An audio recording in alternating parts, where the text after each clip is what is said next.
आइए विद्युत धारिता यानी लेसन 4 का हम लोग न्यूमेरिकल बनाएंगे। पिछले वीडियो में हम लोग 8 न्यूमेरिकल बना चुके हैं, यानी 7 न्यूमेरिकल बना चुके हैं। 8वां न्यूमेरिकल भी हम लोग बना चुके हैं। 9वां न्यूमेरिकल देखते हैं, तो नोट करेंगे। न्यूमेरिकल 9 लिखेंगे 0.1 मीटर त्रिज्या के 0.1 मीटर त्रिज्या के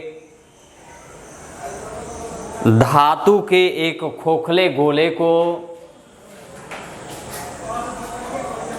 10 माइक्रोकूलाम का आवेश दिया जाता है। 10 माइक्रोकूलाम का एक आवेश दिया जाता है। गोले की सतह पर विद्युत विभव ज्ञात कीजिए। गोले की सतह पर विद्युत विभव ज्ञात कीजिए।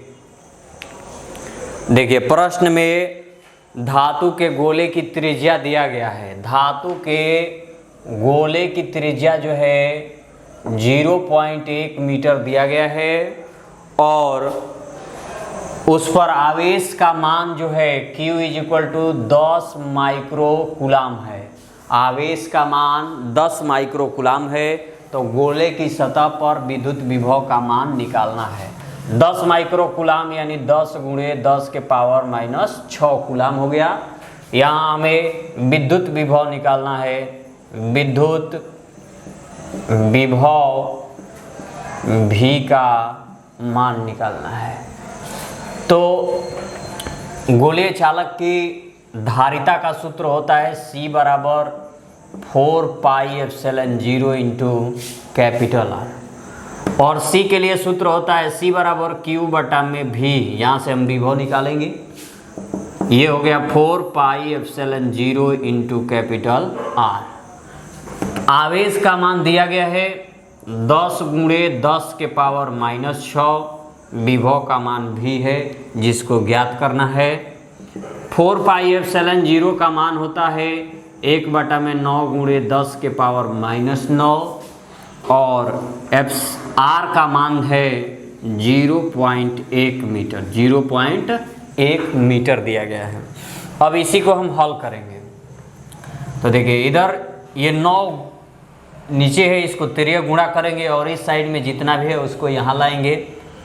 तो ये 10 × 9 से गुणा हो गया और 10⁻⁻6 हो गया। इसके बटा में भी है और इधर है 10⁻⁻9 × 0.1। ये भी को हम वहाँ पर कर देंगे और उस इधर वाली राशि को हम इधर करेंगे। तो यहाँ लिखते हैं V = देखिए 9 में 10 के गुणा करेंगे तो ये 900 90 हो गया। 10 × 9 90। 90 × 10⁻⁻6 हो गया। बटा में ये जो भी है वो आ जाएगा बटा में, तो 10⁻⁻9 × 0.1 हो गया। अब इसका दशमलव हटाएंगे तो ऊपरी हिस्सा में 10 से गुणा होगा और ये -9 ऊपर जाएगा। 90 × 10 दशमलव हटाए तो 10 आ गया × 10 के पावर ये -6 लिखेंगे और ये -9 हर से जब अंश में जाएगा तो +9 हो जाएगा। अब इसे हल कर लेते हैं। 90 यानी 900 × 10 के पावर -6 में 9 करेंगे तो ये +3 हो जाएगा और ये 2 ठो 0 है, इसमें जोड़ दीजिए। 9 × 10 के पावर 5 वोल्ट हो जाएगा। 9 × 10 के पावर 5 वोल्ट हो जाएगा। ये हमारा क्वेश्चन नंबर 9 था। विभव के रूप में ये क्वेश्चन था, आप इसे नोट कर लेंगे। तो आइए हम 10 नंबर क्वेश्चन में चलते हैं। 10 नंबर क्वेश्चन इसे आप नोट करेंगे। तो चलिए नोट कर लिए होंगे। 10वां क्वेश्चन है, नोट करेंगे। 10वां क्वेश्चन लिखिए, एक 9 सेंटीमीटर त्रिज्या वाले एक 9 सेंटीमीटर त्रिज्या वाले चालक गोले को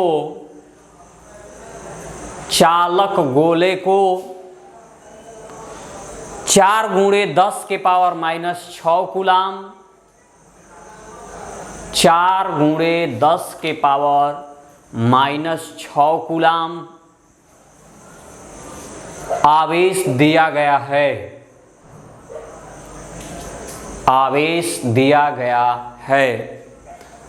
आवेशित चालक की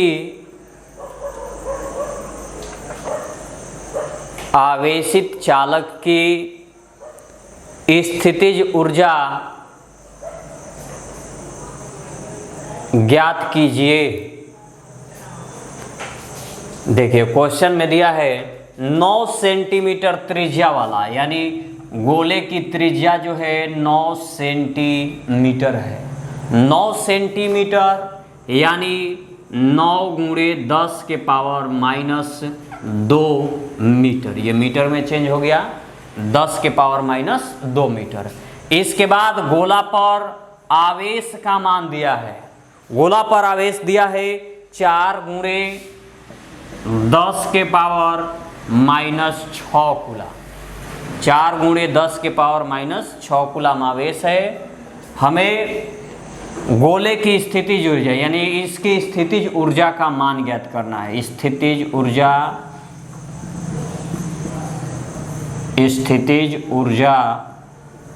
U बराबर ज्ञात करना है। तो स्थितिज ऊर्जा U के लिए सूत्र होता है 1/2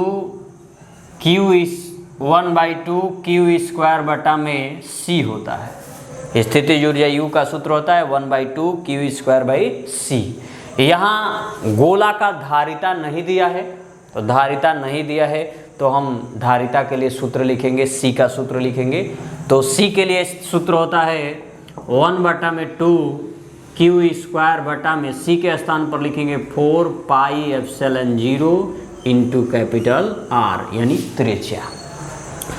अब देखिए U is equal to 1/2 Q का मान यहाँ दिया गया है 4 गुणे 10 के पावर माइनस 6, 4 गुणे 10 के पावर माइनस 6। इसका होल स्क्वायर करना है, तो होल स्क्वायर करना है तो हम इसे 2 बार लिख देते हैं। 4 गुणे 10 के पावर माइनस 6 बटा में होल स्क्वायर हो गया 4 पाई एप्सिलॉन 0 इंटू R।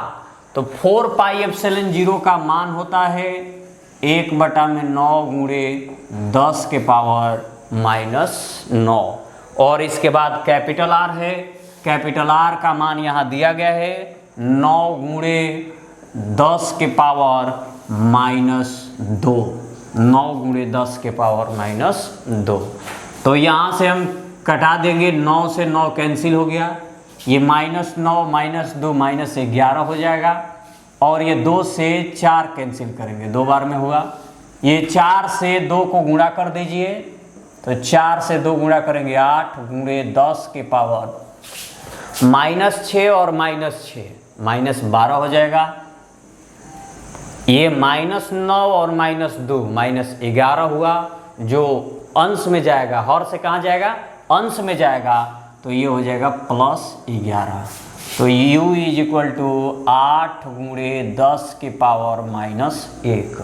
अब जब 10 के पावर -1 बचा है तो U बराबर 8 बटा में 10 के पावर, हर में करेंगे तो 10 के पावर 1 होगा।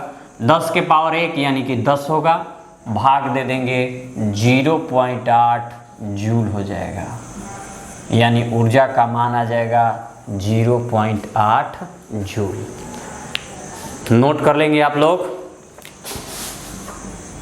इसके बाद हम लिखेंगे 11 नंबर क्वेश्चन। तो चलिए नोट कर लेंगे। अगला क्वेश्चन 11, अगला क्वेश्चन नोट करेंगे आप। 11 नंबर क्वेश्चन, 100 वोल्ट की बैटरी द्वारा 100 वोल्ट की बैटरी द्वारा 900 पिको फैराड 900 पिको फैराड धारिता के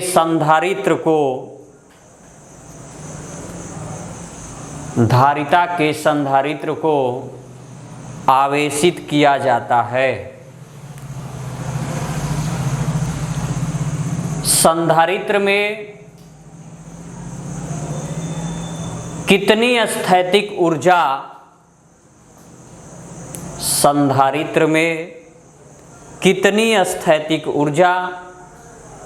संग्रहित होगी? घुमाई मत। कितनी स्थैतिक ऊर्जा संग्रहित होगी? हो गया? तो चलिए देखते हैं। प्रश्न में दिया गया है 100 वोल्ट की बैटरी द्वारा, यानी बैटरी का वोल्टेज दिया है 100 वोल्ट और 900 पिको फैराड की संधारित्र पर धारिता है, तो C बराबर 900 पिको फैराड। एक पिको बराबर होता है 10 के पावर माइनस 12 फैराड, इसलिए 900 पिको फैराड यानी 900 गुणे 10 के पावर माइनस 12 फैराड। और हमें ऊर्जा निकालना है, यानी कि स्थैतिक ऊर्जा। स्थैतिक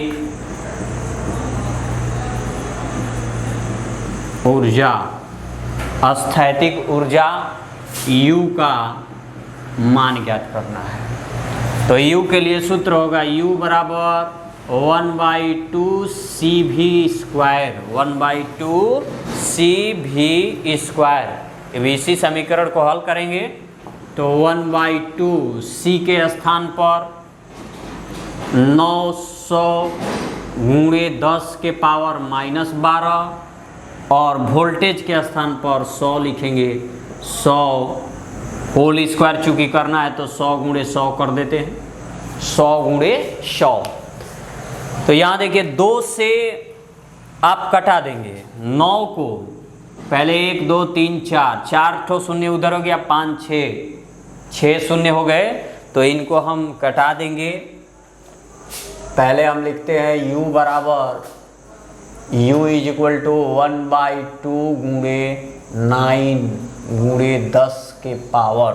देखेंगे यहाँ पर ये 2 शून्य 2 4 शून्य हो गए और 4 और 2 6 शून्य हो गए। 6 शून्य 12, माइनस 12 में से 6 निकल जाएगा तो ये 10 के पावर माइनस 6 बचेगा। अब 2 से 9 को भाग दे दीजिए तो U बराबर होगा 4.5 गुणे 10 टू पावर माइनस 6। U बराबर 4.5 गुणे 10 के पावर माइनस 6 जूल, JOUL। ये हमारा संधारित्र द्वारा संग्रहित ऊर्जा का मान हो जाएगा। तो ये हमारा क्वेश्चन 11 था, आप इसे नोट कर लेंगे। इसके बाद क्वेश्चन नंबर 12। तो चलिए क्वेश्चन नंबर 12 नोट करेंगे। आप क्वेश्चन लिखेंगे, जब समान धारिता के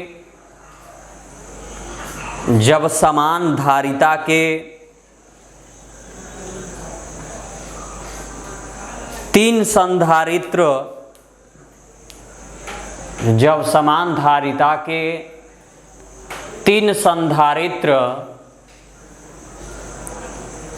श्रेणी क्रम में जोड़े जाते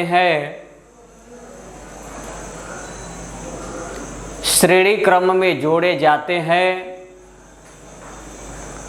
तो उनकी परिणामी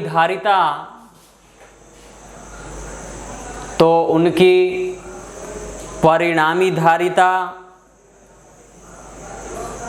6 माइक्रोफैराड प्राप्त होती है। उनकी परिणामी धारिता 6 माइक्रोफैराड प्राप्त होती है।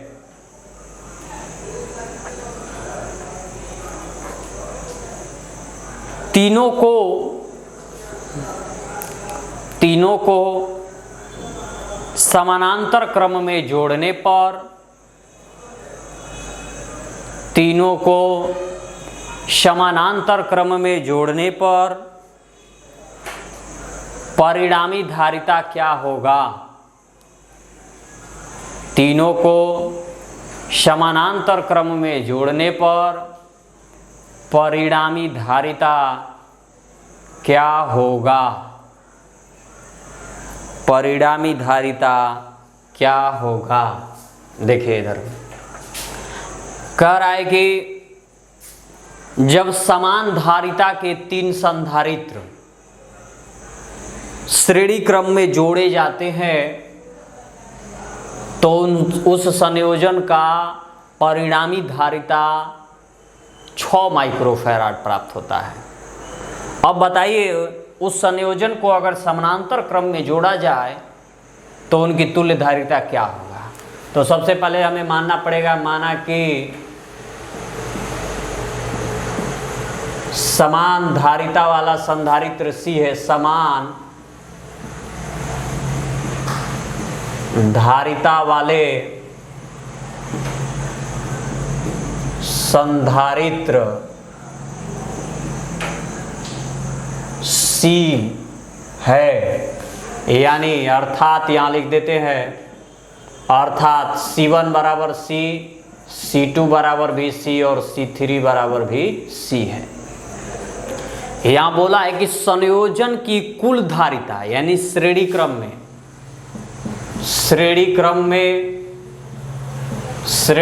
संयोजन की परिणामी धारिता, यहाँ हम CS मान लेते हैं, CS is equal to 6 microfarad दिया है। CS is equal to 6 microfarad दिया है। तो संयोजन के लिए सूत्र होता है 1/CS is equal to 1/C1 plus 1/C2 plus 1/C3, यही सूत्र होता है। तो यहाँ 1/CS S के जगह पर हम 6 लिखेंगे, 1/C1 के जगह पे C, 1/C2 के स्थान पर C और 1/C3 के स्थान पर C होगा। तो 1/6 इज इक्वल टू 111 यानी 3/C, ऐसे मल्टीप्लाई 3 गुणा करेंगे तो C बराबर आ जाएगा 18 माइक्रोफैराड, यानी प्रत्येक संधारित्र की धारिता जो है 18 माइक्रोफैराड होगा। यानी 18 माइक्रोफैराड ये प्रत्येक संधारित्र की धारिता है। अब 18 माइक्रोफैराड जो संधारित्र है इसको हम समानांतर क्रम में जोड़ दें तो तुल्य धारिता का मान क्या होगा ये निकालना होगा। तो यहाँ पर बनाते हैं, समानांतर क्रम संयोजन में